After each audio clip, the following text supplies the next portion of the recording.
नमस्कार दोस्तों, वंदे मातरम। स्वागत है आपका पात जी के पैनोरमा की श्रृंखला में। भूगोल एवं इतिहास के वीडियो के बाद सामान्य विज्ञान के एक नए वीडियो के साथ वीडियो प्रस्तुत है। दोस्तों, प्रश्न संख्या 1। ठोस, तरल और गैस के बाद प्लाज्मा को पदार्थ की चौथी अवस्था कहा जाता है। यह एक ऐसी अवस्था है जिसमें एक आयनित पदार्थ इस हद तक अत्यधिक विद्युत प्रवाहकी हो जाता है कि लंबी दूरी के विद्युत और चुंबकीय क्षेत्र इसके व्यवहार पर हावी हो जाते हैं। सही है या गलत है? उत्तर बिल्कुल सही है ये कथन। प्रश्न संख्या 2। लसिका यानी लिम्फ में लाल रक्त कण नहीं होते हैं, किंतु सफ़ेद रक्त कण होते हैं जो रोगाणुओं का भक्षण करते हैं। छोटी आंत में लसिका क्या कार्य करती है? उत्तर है, छोटी आंत में लसिका वसा का अवशोषण करती है। नंबर 3। पित्तरस यकृत द्वारा उत्पादित हरा पीला रंग का द्रव होता है। ये रंग किन द्रवों की उपस्थिति के कारण होते हैं? उत्तर है, पीला रंग बिलीरुबिन के कारण तथा हरा रंग बिलीवर्डिन के कारण होता है। निम्नलिखित को सही व्यवस्थित कीजिए। सही व्यवस्था इस प्रकार है। थ्योरी ऑफ एवोल्यूशन लैमार्क द्वारा 1809 ईस्वी में, origin of species Charles Darwin द्वारा 1858 ईस्वी में, आनुवांशिकता का सिद्धांत या उसके जन्मदाता ग्रेगर जोहान मंडल 1856 से 63 के बीच। जल ही सारे जीवन की उत्पत्ति का कारण बताया था। थाईलीज जो थे वो ग्रीक दार्शनिक थे। जीवन की उत्पत्ति निर्जीव पदार्थों से हुई या किसने बताया था? या अरस्तु थे जो ग्रीक दार्शनिक थे। उत्परिवर्तन का सिद्धांत ह्यूगो डी ब्रीज के द्वारा बताया गया था। 5वां प्रश्न है, जीव द्रव्य अर्ध तरल पदार्थ होता है। इसमें 60 से 80% पानी होता है, जिसमें कार्बनिक एवं अकार्बनिक पदार्थ घुले रहते हैं। जीव द्रव्य किस रंग का होता है? उत्तर है, यह एक रंगहीन एवं अर्ध पारदर्शक होता है। प्रश्न 6। प्लाज्मा का मुख्य कार्य बताइए।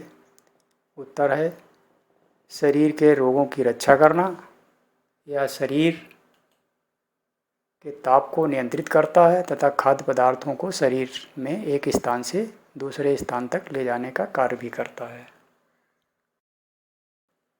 पित्तरस के मुख्य कार्य क्या हैं? वसा को सरलता से घुला देता है। प्रोटीन में उत्पन्न यूरिया व यूरिक एसिड को पृथक करता है जो गुर्दों द्वारा बाहर निकल जाता है। ग्लूकोज शर्करा को ग्लाइकोजन में बदलकर यकृत में संग्रह करता है। जीव विष को प्रवाहहीन बनाकर आंतों में सड़न पैदा होने से रोकता है। 8वां प्रश्न है, मानव शरीर में पानी 61.5% होता है, प्रोटीन 17% होता है, कार्बोहाइड्रेट 1.5% होता है। तो ये बताइए, मानव शरीर में वसा का प्रतिशत कितना होता है? उत्तर है 13.8%। प्रश्न 9। स्वायत्त तंत्रिका तंत्र ऑटोनॉमिक नर्वस सिस्टम शरीर के किन अंगों की गतिविधि को नियंत्रित करता है? उत्तर है, यह तंत्रिका तंत्र शरीर के प्राणमूलक मतलब वाइटल अंगों जैसे हृदय, आमाशय, छोटी आंत, बड़ी आंत, वृक्क, मूत्राशय, गर्भाशय, ग्रंथियों एवं रक्तवाहिकाओं को नियंत्रित एवं स्वचालित करता है। 10वां प्रश्न है, तंत्रिका तंत्र की प्रतिवर्ती क्रिया यानी रिफ्लेक्स एक्शन क्या होता है? या बाहरी उत्तेजना स्टिमुलस के कारण या प्रत्युत्तर में किसी अंग में केंद्रीय तंत्रिका तंत्र की जो भूमिका होती है उसे प्रतिवर्ती क्रिया कहते हैं। प्रतिवर्ती क्रिया का नियंत्रण मेरुरज्जु करता है। प्रश्न 11। मनुष्य जंतु विज्ञान की कार्यडेटा शाखा से संबंधित है तथा ये स्तनधारी संघ में आता है। तो केकड़ा किस शाखा में आता है? उत्तर है, केकड़ा नॉन कार्यडेटा शाखा में आता है। प्रश्न 12। निम्नलिखित का उनके कार्य से मिलान कीजिए। सही मिलान इस प्रकार है। नंबर 1, पैराथायराइड ग्रंथि एक कैल्शियम के उपापचय को नियंत्रित करती है। और नंबर 2, थाइमस ग्रंथि ये शिशुओं की यौन ग्रंथियों की अस्मायिक परिपक्वता को रोकता है। नंबर 3, प्रमस्तिष्क सेरेब्रम संवेदनाओं को ग्रहण करना, निर्देश देना एवं ऐच्छिक क्रियाओं व बुद्धि विवेक को नियंत्रित करना इसका कार्य है। नंबर 4, अनुमस्तिष्क सेरेबेलम शरीर व मांसपेशी का संतुलन एवं आदतों का नियंत्रण इसके द्वारा होता है। ऑक्सीटोसिन यह प्रसव काल में गर्भाशय की पेशियों को संकुचित करता है तथा शिशु को स्तनपान कराते समय स्तन में दूध का स्राव भी करता है। 13, पौधों का पहला शब्द वंश का होता है, दूसरा शब्द जाति का होता है। पौधे के इस नामकरण की पद्धति को क्या कहते हैं? उत्तर है द्विपद नाम पद्धति। इसके जन्मदाता कार्ल वान लिनियस थे। प्रश्न 14, इंटरफेरान एक प्रोटीन युक्त पदार्थ है जो पोषक के अंदर विषाणु की संख्या के बढ़ने की प्रवृत्ति को रोक देता है। यह वायरस कहाँ मिलता है? उत्तर है वायरस इन्फेक्टेड कोशा में ही बनता है। प्रश्न 15, थैलाफाइटा पदार्थों में ऊतक और भ्रूण अनुपस्थित होते हैं। इसी तरह ये थैलाफाइटा प्रजाति का एक स्पाइरुलाइना होता है। ये भारत में कहाँ पाया जाता है? उत्तर है सामर झील में पाया जाता है। प्रश्न 16, क्लोरेला एक हरा एक कोशिकीय शैवाल है। इसमें विटामिन डी और विटामिन बी12 सहित कई पोषक तत्व होते हैं जो पौधों से प्राप्त खाद्य पदार्थों में या खाद्य स्रोतों में अनुपस्थित होते हैं। क्या क्लोरेला शैवाल ऑक्सीजन उत्पादन के लिए उपयोग में लाया जाता है? उत्तर है हाँ। यह न्यूक्लिय पनडुब्बी और अंतरिक्ष यात्रियों द्वारा केबिन में ऑक्सीजन उत्पन्न करने के लिए उपयोग में भी लाया जाता है। प्रश्न 17, हॉकी की स्टिक, टेनिस का रैकेट, बैडमिंटन रैकेट तथा क्रिकेट स्टैंप किस काष्ठ से बनता है? उत्तर है यह शहतूत के काष्ठ से बनाया जाता है, यानी लकड़ी से बनाया जाता है। प्रश्न 18, निम्नलिखित रोगों का उनके पौधों से सही मिलान कीजिए। सही मिलान, लाल गलन रोग ये गन्ने में होता है। पछेता अंगमारी रोग ये आलू में होता है। काला कीट रोग ये गेहूं में होता है तथा श्वेत गैरिक रोग ये सरसों में होता है। दोस्त प्रश्न 19, आलू, मूंगफली तथा गन्ना की उत्पत्ति का स्थान दक्षिण अमेरिका है। आम की उत्पत्ति का मूल स्थान बताइए। उत्तर है भारत। प्रश्न 20, लाइकेन एक सहजीवी पौधा है। तुम्बी लता या घटपर्णी कीटभक्षी पौधा कहाँ पाया जाता है? ये मेघालय में पाया जाता है। प्रश्न 21, निम्नलिखित सही है या गलत हैं? उत्तर सभी सही हैं। नंबर 1, जड़ भ्रूण के मूलांकर से विकसित पौधे का अवरोही भाग है। ठीक है।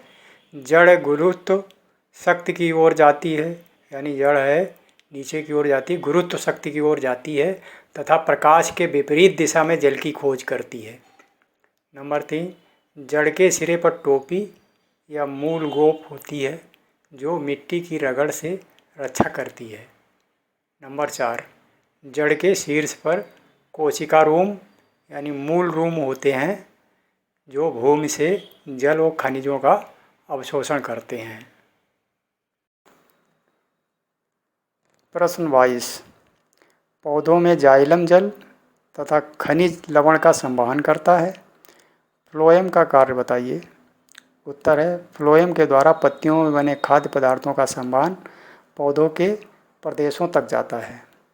प्रश्न 23, जब फल बनने में पुष्प का केवल अंडाशय ही भाग लेता है तो उसे सत्यफल कहते हैं, और जब अंडाशय के अतिरिक्त किसी अन्य पुष्पांग के फल का निर्माण होता है तो उसे कूट फल कहा जाता है। कूट फल का उदाहरण बताइए। उत्तर है सेब, नाशपाती आदि। प्रश्न 24, पौधों में क्लोरोप्लास्ट के भीतर एक स्ट्रोमा तरल पदार्थ होता है। प्रकाश संश्लेषण में अप्रकाशिक अभिक्रिया स्ट्रोमा में होती है, तो प्रकाशिक अभिक्रिया किस में होती है? उत्तर है ग्रेना में होती है। प्रश्न 25, वर्णी लवक क्रोमोप्लास्ट रंगीन होते हैं या फूलों को चटकीला एवं फलों को आकर्षक बनाते हैं? किसकी उपस्थिति से पके टमाटर का रंग लाल होता है? उत्तर है लाइकोपेन। प्रश्न 26, एक दोहरी झिल्ली की बनी कोशिका संरचना जिसमें डीएनए, आरएनए तथा राइबोसोम होते हैं, इसलिए इसे अर्ध स्वायत्त अंगक यानी सेमी ऑटोनॉमस ऑर्गेनेल्स कहते हैं। ये क्या होती है? उत्तर है माइटोकॉन्ड्रिया। इसे कोशिका का शक्तिगृह भी कहा जाता है। प्रश्न 27, गन्ने की फसल में नाइट्रोजन की कमी से पानसुख बीमारी लगती है, तो नाइट्रोजन की अधिकता से कौन सी बीमारी हो जाती है? गन्ने में नाइट्रोजन की अधिकता से पायरिला की बीमारी हो जाती है। प्रश्न 28, गेहूं और राई सहफसली उगाने पर गेहूं और राई का अनुपात क्या होना चाहिए? उत्तर है 9:1 होना चाहिए। प्रश्न 29, छोटे बच्चों में सोयाबीन का दूध पिलाने से थायराइड में आयोडीन की कमी हो जाती है, इससे बच्चों में कौन सा रोग हो जाता है? उत्तर है ग्वाइटर रोग। नंबर 30, पूसा सदाबहार या अर्का मेघना या अर्का श्वेता किस फसल की प्रजाति हैं? उत्तर है मिर्च। मिर्च में चरपराहट कैप्सेसिन के कारण से होती है। प्रश्न 31, आमतौर पर साधारण भूमि में कार्बन और नाइट्रोजन का अनुपात क्या होना चाहिए? उत्तर है 10:1 होना चाहिए। प्रश्न 32, C4 पौधों में मेसोफिल कोशिकाएं बंडल म्यान कोशिकाओं के चारों ओर एक रिंग जैसे आकार में गुच्छित होती हैं। इसके उदाहरण हैं मक्का, गन्ना, ज्वार, अनानास, सोयाबीन आदि हैं। C3 पौधे के उदाहरण बताइए। उत्तर है चना, मटर, अरहर।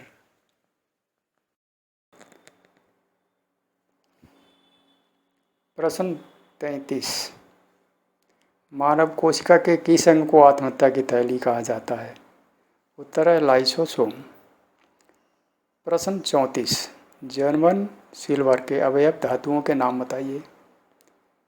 जर्मन सिल्वर तांबा, जिंक और निकल से मिलकर बनता है। प्रश्न 35, टिंचर आयोडीन क्या होता है? उत्तर है आयोडीन का अल्कोहलिक विलेन होता है। प्रश्न 36, पायरिया निम्न में से किस पैराजीवी द्वारा उत्पन्न होने वाला रोग है? उत्तर है एंटेमीबा जिंजीवैलिस। प्रश्न 37 दोस्तों, प्लेग रोग की उत्पत्ति का कारण पास्ट्यूरिया पेस्टिस नाम का एक जीवाणु होता है। इस रोग से मानव शरीर का कौन सा अंग प्रभावित होता है? प्लेग रोग से फेफड़े और लाल रक्त कणिकाएं प्रभावित होती हैं। प्रश्न 38, सूर्य की गर्मी नापने का यंत्र एक्टिनोमीटर होता है, तो दूरस्थ वस्तुओं का उच्च ताप मापने के यंत्र को क्या कहते हैं? उत्तर है पायरोमीटर। प्रश्न 39, पृथ्वी का धरातल सूर्य से विकिरित ऊर्जा का कितना कैलोरी प्रति वर्ग सेंटीमीटर प्रति मिनट प्राप्त करता है? सूर्य का धरातल सूर्य से विकिरित ऊर्जा का 2 कैलोरी प्रति वर्ग सेंटीमीटर प्रति मिनट प्राप्त करता है। प्रश्न 40, एटम ट्रैप ट्रेस एनालिसिस यानी ATTA आटा तकनीक का उपयोग कैल्शियम 41 जो एक दुर्लभ आइसोटॉप है का पता लगाने के लिए अति संवेदनशील है। इससे किसकी आयु की गणना की जाती है? उत्तर है इसका उपयोग चट्टानों, खनिजों और जीवाश्मों की आयु निर्धारित करने के लिए किया जाता है। यह एक रेडियोधर्मी डेटिंग विधि है। प्रश्न संख्या 41, निम्नलिखित व्याधि का उसके कारक से मिलान कीजिए। सही मिलान इस प्रकार है। नंबर 1, डेंगू विषाणु के कारण फैलता है, ये एडिज मच्छर होता है। नंबर 2, फील पाँव, ये कृमि के कारण फैलता है। नंबर 3, पेप्टिक व्रण, ये जीवाणु के कारण फैलता है, जीवाणु का नाम है हेलिकोबैक्टर पाइलोरी। कुष्ठ रोग, ये बैक्टीरिया के कारण फैलता है, बैक्टीरिया का नाम है माइकोबैक्टीरियम लेप्राई। प्रश्न संख्या 42, विषाणु की खोज किसने की तथा पहले वायरस का नाम बताइए। उत्तर है इवालोवस्की। पहला वायरस था टीएमसी यानी टोबैको मोज़ैक वायरस। प्रश्न संख्या 43, वर्णांधता, haemophilia, thalassaemia, Down syndrome, Turner syndrome आनुवांशिक रोग है। वर्णांधता रोगी कौन से रंगों में विभेद नहीं कर पाता है। उत्तर है लाल और हरा रंग में विभेद नहीं कर पाता है। प्रश्न 44, रक्त में मौजूद हीमोग्लोबिन फेफड़ों से शरीर के शेष भाग में ऊतक, शेष भाग मतलब ऊतक को ऑक्सीजन का परिवहन करता है। कार्बन डाइऑक्साइड को ऊतकों से फेफड़ों तक ले जाने में कौन सहायक होता है। उत्तर है लाल रक्त कणिकाएं यानी आरबीसी। प्रश्न 45, कार्बन 14 का अर्ध जीवन 5730 वर्ष का होता है। कैल्शियम 41 का अर्ध जीवन बताइए। उत्तर है कैल्शियम 41 का अर्ध जीवन होता है 99,400 वर्ष। प्रश्न 46, हीमोग्लोबिन सामान्य से अधिक होने से अस्थिमज्जा द्वारा लाल रक्त कोशिकाओं का अधिक उत्पादन होता है। इससे कौन सी बीमारी हो जाती है। उत्तर है पॉलीसीथेमिया। प्रश्न 47, लैंड स्टीनर द्वारा 1940 में बंदरों के रक्त में आरएचए फैक्टर की खोज की गई थी। यह किस जाति का बंदर था। 47, उत्तर है मकाका रिसस प्रजाति का बंदर था। प्रश्न 48, लार में एक सक्रिय तत्व टाइलिन सलाइवरी एमाइलेज पाया जाता है। यह भोजन में मिलने वाले श्वेतसार पदार्थ को किस पदार्थ में परिवर्तित कर देता है। अंगूरी शक्कर यानी ग्लूकोज। प्रश्न 49, लैंगरहैंस के आइलेट या द्वीप कहाँ पाए जाते हैं। उत्तर है अग्नाशय में। इनमें बीटा, अल्फा, डेल्टा और एफ कोशिकाएं होती हैं जो क्रमशः इंसुलिन, ग्लूकागोन और सोमैटोस्टैटिन और पॉलीपेप्टाइड हार्मोन का स्राव करती हैं। प्रश्न 50, लैंगरहैंस सेल हिस्टियोसाइटोसिस क्या है। उत्तर है यह एक सामान्य प्रतिरक्षा कोशिका है जो शरीर के कई हिस्सों में विशेष रूप से अस्थिमज्जा, रक्त प्रवाह, त्वचा, यकृत, फेफड़े, लसिका ग्रंथियों और प्लीहा में पाई जाती है। मुख्य बात यह है कि हिस्टियोसाइटोसिस में हिस्टियोसाइट्स ऊतकों में चले जाते हैं जहां वे सामान्य रूप से नहीं पाए जाते हैं और उन ऊतकों को नुकसान पहुंचा देते हैं। दोस्तों, उम्मीद है कि आपने बेहतरीन तरीके से समझा होगा। मेरी गुजारिश है कि वीडियो को लाइक और सब्सक्राइब ज़रूर कर देना। बहुत बहुत धन्यवाद। फिर मिलेंगे। वंदे मातरम। जय हिंद।